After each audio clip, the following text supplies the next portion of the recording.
অর্থের বিনিময়ে ভুয়া জাতীয় পরিচয়পত্র, জন্ম নিবন্ধন ও করোনা সার্টিফিকেট সরবরাহকারী একটি চক্রকে গ্রেপ্তার করেছে ডিএমপির counter terrorism and transnational crime unit CTTC. চক্রের 2 সদস্য গেল 1 বছরে গ্রাহকের কাছ থেকে কোটির বেশি অর্থ হাতিয়ে নিয়েছে। আর এ কাজে বিভিন্ন সরকারি দপ্তরের কর্মকর্তাদের জড়িত থাকার প্রমাণ মিলেছে। তাদের ধরতে অভিযান চলছে। দেখুন সাদিয়া কানিজের রিপোর্ট। সামাজিক যোগাযোগ মাধ্যম ফেসবুকে পেজ খুলে এনআইডি সংশোধন, নতুন আইডি তৈরি, জন্ম নিবন্ধন সহ বিভিন্ন বিজ্ঞাপন দিতেন লিটন মোল্লা।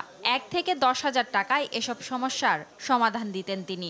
আর এমন অবৈধ কাজে সহায়তা করতেন খোদ নির্বাচন কমিশনের ডাটা অপারেটর জামাল।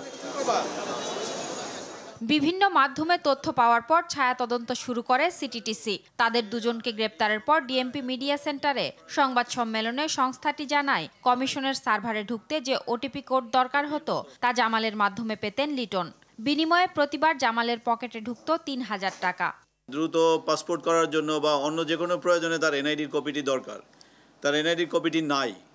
সে এরকম ফেসবুক গ্রুপ, হোয়াটসঅ্যাপ গ্রুপ খুলে ক্লায়েন্টদের কাছ থেকে এরকম রিকোয়েস্ট পেত, শত শত রিকোয়েস্ট পেত।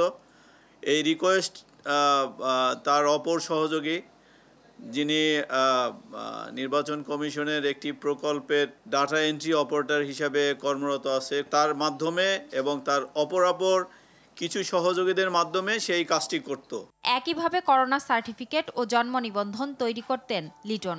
সরকারি ওয়েবসাইটের সাথে মিল রেখে নিজস্ব ওয়েবসাইট তৈরি করে সেখান থেকে আপলোড করা হতো অনলাইন কপি। বিকাশ, নগদ বা অন্য মোবাইল ফিনান্সিয়াল সার্ভিসের অ্যাকাউন্ট ওপেন করার জন্য আপনার এনআইডি বাধ্যতামূলক। সে এই ক্ষেত্রে যারা এরকম ক্রিমিনাল, আপনারা জানেন যে এখন এই মোবাইল ফিনান্সিয়াল সার্ভিসের প্রতারক চক্র অনেক বেশি সক্রিয়। তাদের অবৈধ ট্রানজ্যাকশনের জন্য ফেক অ্যাকাউন্ট ওপেন করে, ফেক এনআইডি দিয়ে সেই এনআইডিগুলো সে প্রস্তুত করে দিত। এসব অবৈধ কাজে জড়িত অন্যদের ধরতে অভিযান অব্যাহত রাখবে CTTC. Corona certificate fake. Sadia Kaniz, RTV, Dhaka.